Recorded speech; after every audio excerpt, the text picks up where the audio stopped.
Episode की शुरुआत में मोल अकेले बैठी हुई थी। दूसरी तरफ इन भी अकेले बैठा था और ग्लोब की तरफ देख रहा था। तभी उसे कुछ याद आता है।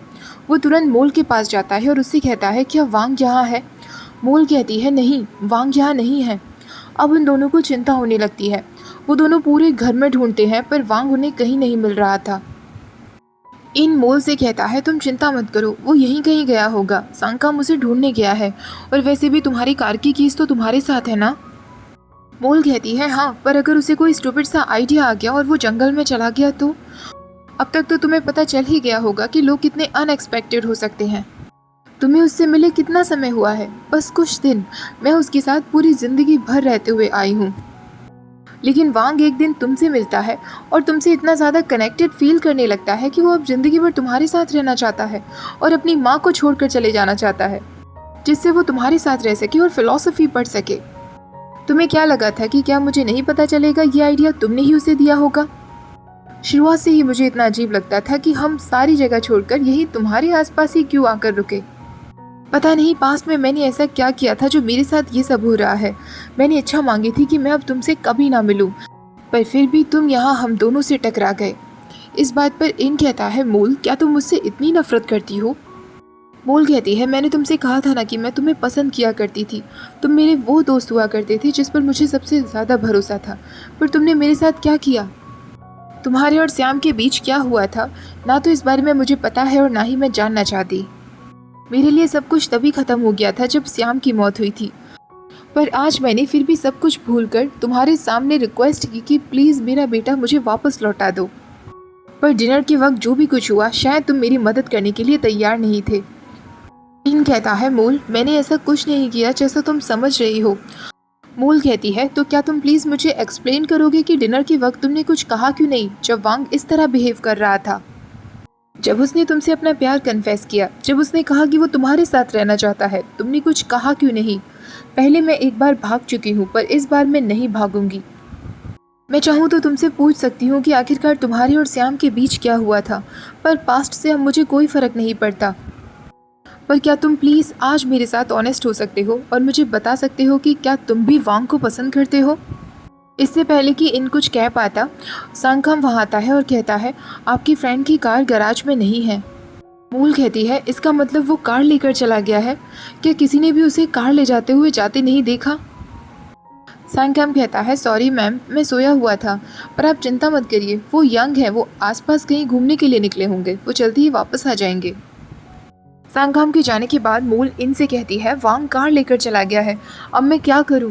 तो इन उसे कहता है, वो वापस आ जाएगा, तुम चिंता मत करो। मूल कहती है, मैं कैसे चिंता ना करूं? अगर वो वापस नहीं आया तो? मैं उसकी माँ हूँ। क्या तुम कुछ नहीं करोगे, बस इसी तरह शांत बैठे रहोगे? वांग के जाने पर तुम्हें कोई फ़र्क नहीं पड़ रहा, क्योंकि तुम्हारी लाइफ पर कोई असर नहीं होगा जैसे कि पहले हुआ था। हमेशा मेरी ही लाइफ इफेक्ट होती है। तुम्हें लगता है मैं चैन से सो पाऊंगी ये जानकर कि मेरा बेटा बाहर है? श्याम ने भी सालों पहले ऐसी ही एक हरकत की थी और वो कभी वापस नहीं आया था। मूल रोने लगती है और इन उसे गले लगा लेता है। दूसरी तरफ हमें वांग दिखाया जाता है जो कार में बैठा रो रहा था। मूल अब इनसे कहती है, मुझे तुमसे डिस्गस्टेड फील होता है। इन उसे गले लगाते हुए कहता है, मुझे माफ़ कर दो मूल। तभी उन दोनों को कार की आवाज़ सुनाई देती है। वो दोनों तुरंत बाहर जाते हैं तो वांग वापस आ गया था। वांग वापस आते ही सीधा इनके गले लगता है। मूल को फिर बुरा लगता है और वो अंदर चली जाती है। जब वो अपने रूम में होती है तो वांग उसके पास आता है। वांग उसे गले लगा लेता है। मूल रोने लगती है।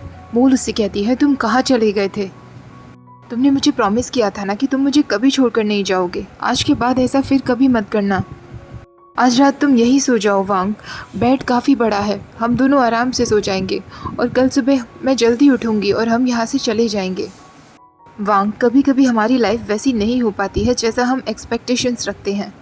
हो सकता है तुम्हारी लाइफ परफेक्ट ना हो, पर हमेशा याद रखना, मैं जो भी कुछ करती हूँ सिर्फ तुम्हारे लिए। वांग कहता है, माँ, आप मेरे लिए चाहे जो भी कुछ क्यों ना करें, पर अगर वो नहीं जो मैं नहीं चाहता तो मैं कभी खुश नहीं रह पाऊँगा। अब आप सो जाइए, हम तीनों मिलकर कल फिर से इस बारे में बात करेंगे। मोल कहती है, क्या इनने भी तुमसे कहा कि वो तुमसे प्यार करता है? वांग कहता है, मुझे फ़र्क नहीं पड़ता अगर मैं हर्ट हो जाऊं तो, पर मैं आपको छोड़कर कभी नहीं जाऊंगा, ये याद रखिएगा। अब वांग सीधे इन के पास आता है। इन उससे पूछता है, तुम कहाँ चले गए थे? तुम्हें पता है मोल को कितनी परवाह हो रही थी? वांग कहता है, मैं कार लेकर बाहर चला गया था। एक सेकंड के लिए मुझे लगा था कि मैं खो गया हूँ। बहुत ज़ोर ज़ोर से बारिश हो रही थी, पर जब मैंने कार रोकी तब मुझे पता चला कि मैं किस जगह आ गया हूँ। मैं उस लोकेशन को जानता था। शायद अब मुझे पता चल गया है डैड को कैसा फील हुआ होगा जब वो उस रात कार लेके इसी तरह बाहर निकल गए थे। एकदम लोनली, उन्हें ऐसा फील हो रहा होगा जैसे उनके पास कोई जगह ही नहीं है जाने के लिए। पर हम दोनों डिफरेंट थे। मेरे डैड को जेन्युइनली नहीं पता था कि उन्हें कहाँ जाना चाहिए। उस रात उन्हें नहीं पता था कि वो 52 हर्ट्ज़ वाली वेल उन्हें कहाँ मिलेगी, पर मुझे पता था कि वो वेल मुझे कहाँ मिलेगी, इसलिए मैं वापस आ गया। इन कहता है, क्या तुमने यहाँ आने से पहले अपनी माँ से बातें की थी? वांग कहता है, हाँ, पर मोस्टली बातें वही कर रही थी। मैं कुछ कहता भी तब भी कोई फ़र्क नहीं पड़ता। मैं बस सुन रहा था क्योंकि मुझे पता है वो बहुत हर्ट हो रही हैं। मैं भी हर्ट हो रहा हूँ और हम तीनों के लिए ये बिल्कुल अच्छा नहीं होगा कि हम अपनी ज़िंदगी भर इसी तरह सफ़र करते रहें। मैं क्यों और ज़्यादा इंतज़ार करूँ जब मैं फ़ाइनली वो ज़िंदगी जी सकता हूँ जो मैं हमेशा से चाहता था। इन उससे कहता है, वांग, हमें हमेशा वो नहीं मिल पाता जो हम चाहते हैं। तुम्हें ये बात समझ क्यों नहीं आती? वांग कहता है, हाँ, पर क्या आपने कभी उसके लिए फ़ाइट करने की कोशिश की है? सिर्फ बैठे रहने से तो कुछ नहीं होगा ना। इन कहता है, किस तरीके की फ़ाइट? क्या ये चीज़ इतनी इम्पॉर्टेंट है कि तुम अपनी लाइफ भी सेक्रीफाइस कर दो? वांग कहता है, जो लोग इसके लिए फ़ाइट नहीं करते ना, वो भी मर ही जाते हैं। सबसे बड़ा एग्जाम्पल मेरे डैड थे। आप अच्छे से जानते हैं कि उनके साथ क्या हुआ। इन उससे कहता है, शायद तुम्हें शावर ले लेना चाहिए वरना तुम बीमार हो जाओगे। वांग कहता है, आप इस तरह क्यों बात कर रहे हैं? आप बिल्कुल डिफरेंट साउंड कर रहे हैं। मेरे जाने के बाद आपकी और मॉम के बीच में क्या बातें हुई थी, प्लीज़ मुझे बताइए। इन कहता है, वांग, अगर मैं तुमसे मेरे लिए एक फ़ेवर मांगूँ तो क्या तुम करोगे? प्लीज़ कल सुबह अपनी माँ के साथ वापस यहाँ से चले जाओ। हम सब के लिए यही अच्छा होगा।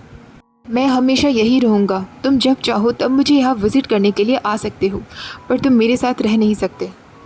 वांग कहता है, तो क्या आप यही चाहते हैं? इन कहता है, हाँ, मैं यही चाहता हूँ। वांग कहता है, मुझे इतना बुरी तरह क्यों हर्ट हो रहा है? इन कहता है, मुझे माफ़ कर दो वांग, पर हमारे लिए यही सही होगा। तभी वांग कहता है, आप एक काउवर्ड हैं। आप अभी तक एक काउवर्ड हैं। इन कहता है, हाँ, मैं काउवर्ड हूँ, मुझ में हिम्मत नहीं है। वांग कहता है, पर मैं आपकी और मॉम डैड की तरह काउवर्ड नहीं हूँ। तो इन कहता है, तुम मुझे चाहे जो भी कुछ कह सकते हो, पर अपने पेरेंट्स को इस तरह मत कहो। वांग कहता है, मैं कहूँगा। अब मुझे पता चल चुका है कि इस फैमिली में सब डरपोक है। आप भी डरपोक हैं। आप दुनिया के सामने ये सच नहीं लाना चाहते, पर मैं अपनी खुशी के लिए लड़ता रहूँगा, ना कि आप लोगों की तरह। आपको क्या लगता है कि आप ये सेक्रीफाइस करके बहुत अच्छा कर रहे हैं? इन कहता है, मैं तुम्हें पहले भी कह चुका हूँ ना कि हमें ज़िंदगी में हमेशा वो नहीं मिलता जो हम चाहते हैं।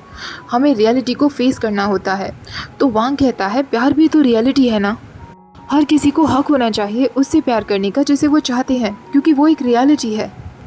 इन कहता है, और तुम्हें ऐसा क्यों लगता है कि मैं भी तुम्हारे लिए सेम फीलिंग्स रखता हूँ, तुम्हें प्यार करता हूँ? वांग कहता है, अगर आप नहीं रखते तो मेरी आंखों में आंखें डालकर ऐसा कहिए। इन उससे कहता है, अब तुम बिना सोचे समझे रिएक्ट कर रहे हो। वांग कहता है, मैं आपसे मिला और आपने मुझे मेरे ट्रू नेचर से मिलवाया। मुझे अपनी फीलिंग्स पर तभी श्योर हो गया था जब मैं आपके पास सोया था, और मुझे अपनी इन ट्रू फीलिंग्स पर फ़क्र है। मुझे कोई शर्म नहीं आती, पर अब मुझे अफसोस हो रहा है। जब मैं आपके साथ अकेला था तभी मुझे एक्ट करना चाहिए था। इन उससे कहता है, ये तुम क्या हरकत कर रहे हो? यहाँ से चले जाओ। तुम मुझे निराश कर रहे हो वांग। तुम हमेशा अपनी नहीं चला सकते, फिर तुम उन लोगों से बिल्कुल अलग नहीं होंगे जो अपनी चीज़ों को मनवाने के लिए चीज़ों को फोर्स करते हैं। वांग कहता है, मुझे लगा था कि आप बाकी सबसे डिफरेंट हैं, पर आपकी नज़रों में मैं वो लड़का हूँ जो इंतज़ार करना नहीं जानता, जो बहुत गलत तरीके से बिहेव करता है जब चीज़ें उसके मुताबिक नहीं होती। मैं गलत था, आप बाकी सबकी तरह ही हैं। आप अपना कुछ भी गिव अप करने के लिए तैयार नहीं हैं उस चीज़ के लिए जो आप सच में चाहते हैं। इन कहता है, सबको हर्ट करने से अच्छा मैं तुम्हें निराश करना ज़्यादा ठीक समझूंगा वांग। वांग कहता है, आपको क्या लगा कि आपके इस तरह बिहेव करने से कोई हर्ट नहीं हुआ? मॉम को हर्ट हो रहा है, आपको हर्ट हो रहा है, और मुझे भी हर्ट हो रहा है। सिर्फ डैड हैं जिन्हें अब कोई हर्ट नहीं हो रहा होगा, क्योंकि वो इस दुनिया से जा चुके हैं। इन कहता है, क्या तुम प्लीज़ ये सब बारे में बात करना बंद करोगे? वांग कहता है, आपने ही मुझे वो सारी कहानियाँ बताई थी ना। आपके आंसुओं से पता चलता है कि आप खुद आज तक हर्ट होते आ रहे हैं। पर आपने अभी तक मुझे एक बात नहीं बताई, वो क्या वर्ड था जो डैड ने आपसे कहा था जिससे सब कुछ चेंज हो जाता? आप मुझे खुद बताएं या ना बताएं, मैं जानता हूँ कि डैड ने आपसे क्या कहा था। डैड ने आपसे कहा था कि वो आपसे प्यार करते हैं। आपको आज तक वो सारी कॉल्स याद हैं जो आधी रात के वक्त डैड आपको किया करते थे। वो आपको कॉल करते थे ये बताने के लिए कि वो आपसे प्यार करते हैं, पर आप उन्हें स्वीकार नहीं कर सके इस दुनिया के डर से। आपने कहा कि आप उनसे दूर भागना चाह रहे थे, पर सच तो ये है कि आपने उन्हें खुद से अलग कर दिया। आपने उनकी दुनिया से दूर जाकर उनकी पूरी लाइफ बर्बाद कर दी। आप ये सोचकर डैड से अलग हुए थे कि सब कुछ ठीक हो जाएगा, पर आप खुद देखिए कि क्या हुआ। मेरे डैड अब इस दुनिया में नहीं रहे। ये सब सुनकर इन वांग को धक्का दे देता है और उससे कहता है, प्लीज़ बस करो, मैं अब और नहीं सुन सकता। वांग खड़ा होता है और कहता है, मैं आपसे प्यार करता हूँ इन, और मुझे इस पर कोई शर्मिंदगी नहीं है। अगली सुबह जब होती है तो वांग और उसकी माँ जाने की तैयारी कर रहे थे। वांग की माँ अपने सनग्लासेस ढूंढ रही थी जो उसे नहीं मिल रहे थे। वांग कहता है, आपके पास इतने सारे सनग्लासेस हैं, आप कोई से भी पहन लीजिए। तो उसकी माँ कहती है, नहीं, मुझे वही ब्लू वाले पहनने हैं। और तुमने अपनी पैकिंग कर ली है क्या? तो वांग कहता है, मैं ज़्यादा कुछ यहाँ नहीं लाया था। अब मोल उसकी लिप्स के चोट को देखकर कहती है, तुम्हें ज़्यादा हर्ट तो नहीं हो रहा ना? ये चोट उसे तब लगी थी जब वो रात के समय गिर गया था। वांग कहता है, नहीं, मैं इनको गुड बाय बोल कर आता हूँ। मोल कहती है, जो भी कुछ इनने आज तक हमारे लिए किया, मेरी तरफ से उसके लिए उसे थैंक्स कह देना। अब वांग इनके रूम में आ जाता है। इन भी उसे देखकर कहता है, मुझे माफ़ कर दो, मैंने तुम्हें हर्ट किया। तो वांग कहता है, नहीं, मैंने आपको ज़्यादा हर्ट किया। इन कहता है, तुमने मुझे हर्ट नहीं किया, वो मेरी ही गलती थी। तुम लोग कब निकलने वाले हो? तो वांग कहता है, मॉम बस अपने सनग्लासेस ढूंढ रही हैं, उसके बाद हम तुरंत निकल जाएंगे। इन कहता है, सूरज छिपने से पहले तुम्हें निकल जाना चाहिए। वांग उससे कहता है, thank you so much in. कल रात को जो भी कुछ हुआ उसके बाद मैंने खुद से पूछा, मैं वो क्यों नहीं कर सकता जो मैं करना चाहता हूँ। सच कहूँ, अगर मैं ज़िद पर अड़ जाऊँ कि मैं यही रहना चाहता हूँ तो मैं इस फाइट को जीत जाऊँगा, पर उससे क्या होगा? इस फाइट में फिर हारेगा कौन? ना आप और ना ही मैं, बल्कि मेरी माँ जो रात भर मेरे लिए जागी रही थी। रात का सीन दिखाया जाता है जब वांग इनके कमरे से लौटता है तो वो अपनी माँ के रूम में आया था और ज़ोर ज़ोर से रो रहा था। उसकी माँ उससे कह रही थी, मैं हमेशा तुम्हारे साथ हूँ।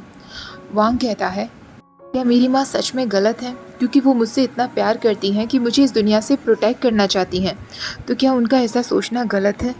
वांग इनसे कहता है, तभी मैंने डिसाइड कर लिया था कि कल मैं चला जाऊँगा, पर मेरे यहाँ से जाने का मतलब ये नहीं है कि मैं हार गया हूँ। इन कहता है, तुम मुझसे अभी भी नाराज़ हो ना? वांग कहता है, ना ही मैं आपसे नाराज़ हूँ और ना ही मैं आपसे गुस्सा हूँ। मैं अभी भी आपसे प्यार करता हूँ, हालांकि ये प्यार मुझे हर्ट कर रहा है, पर मैं धीरे धीरे हील हो जाऊँगा। आप अपना ख्याल रखिए। इन उससे कहता है, थैंक यू सो मच वांग, मेरे साथ ब्रिज बनाने में मदद करने के लिए। उस ब्रिज का नाम हमेशा वांग रहेगा। वांग कहता है, मॉम ने भी मुझे आपको थैंक्स कहने के लिए कहा है। आपने सही कहा था, ये दुनिया किसी की नहीं है। वो दिन, जिन दिनों में आपके साथ यहाँ रहा, वो बहुत कम दिन थे, पर मैं खुश था। इन उससे कहता है, वांग, तुम्हें लगता है कि मैं कावर्ड हूँ, पर क्या तुम्हें ये भी लगता है कि मैं सेल्फिश भी हूँ? मुझे माफ़ कर दो वांग, पर मेरे अंदर हिम्मत नहीं वो करने की जो तुम कर पा रहे हो। वांग कहता है, आपके अंदर हिम्मत है। जब मैं आपके पास सोया था तो मैं आपके दिल की धड़कनों को सुन सकता था। बस आपको अपनी उन धड़कनों को ही सुनना है। अब इन वांग को अपनी बुक देता है। वांग उसे अपना ग्लोब देता है तो इन कहता है, तुम मुझे ये क्यों दे रहे हो? ये तुम्हारे फादर ने तुम्हें दिया था। तो वांग कहता है, मेरे फादर अब मेरे अंदर हैं। वांग अब वहाँ से जाने लगता है और इनसे कहता है, क्या जाते जाते एक आखिरी चीज़ के लिए मैं आपसे मांग कर सकता हूँ? हम दोनों इन दिनों एक दूसरे के साथ थे, पर एक दूसरे को टच नहीं कर सके। आपने मुझसे कभी नहीं कहा कि आप मेरे लिए क्या फीलिंग्स रखते हैं, और मैं आपको अपनी फीलिंग्स कहने के लिए फोर्स भी नहीं कर सकता। पर क्या आप प्लीज़ जाते जाते मुझे हग कर सकते हैं, अपने पूरे इमोशंस के साथ, जो भी आप मेरे लिए फ़ील करते हैं। इन उसे हग करता है। इन रोने लगता है। अब इन उससे कहता है, हमेशा अपने ट्रू नेचर की सुनना, अपने फीलिंग्स की सुनना और अपने टैलेंट का अच्छे से इस्तेमाल करना, शायद एक दिन वो ज़रूर आएगा। वांग कहता है, हाँ इन, मैं हमेशा अपने ट्रू नेचर को एक्सेप्ट करूँगा, पर शायद वो दिन कभी नहीं आ पाएगा, क्योंकि आप अपने दिल की कभी नहीं सुनेंगे। वांग और उसकी माँ वो जगह छोड़कर चले जाते हैं। वांग इन अपने घर के बाहर खड़ा उन्हें बस जाते हुए देखता रह जाता है। वांग की माँ उससे बातें कर रही थी पर वांग का ध्यान उसमें नहीं था। वो बस उस बुक की तरफ देख रहा था जो इन ने उसे दी थी। वांग मन में सोच रहा था, मैं उस जगह को छोड़ चुका हूँ और शायद कभी वापस भी नहीं आ पाऊंगा। पर इनसे मैंने एक बात सीखी, हम सेम दुनिया में रहते हैं पर हम लोगों को नहीं बदल सकते, उनकी थिंकिंग नहीं बदल सकते जब तक वो खुद ना चाहें। मैं तुम्हें कभी भी नहीं भूल पाऊंगा इन, अपनी इस जर्नी को कभी नहीं भूल पाऊंगा। अपनी वो जर्नी जिसमें मुझे तुम्हारे साथ इस जंगल में समय बिताने को मिला। मैं उस 52 हर्ट्ज़ वाली वेल को कभी भी नहीं भूल पाऊंगा जिसे कोई नहीं समझता, सिर्फ मैं समझता हूँ और उसकी दिल की बातें सुन सकता हूँ। हम दोनों एक दूसरे के कितने नज़दीक थे पर फिर भी अलग थे क्योंकि हमारे बीच 180 डिग्री लॉन्गिट्यूड था। मैं उस समय को कभी नहीं भूल पाऊंगा जो हमने साथ बिताया। और इसी के साथ हमारा ये एपिसोड, साथ में ये सीरीज़ भी ख़त्म हो जाती है। ये सीरीज़ ट्रू रियलिटी को दिखाती है और मुझे तो ये सीरीज़ मास्टरपीस लगी। आप लोगों को कैसी लगी कमेंट सेक्शन में मुझे ज़रूर बताइएगा।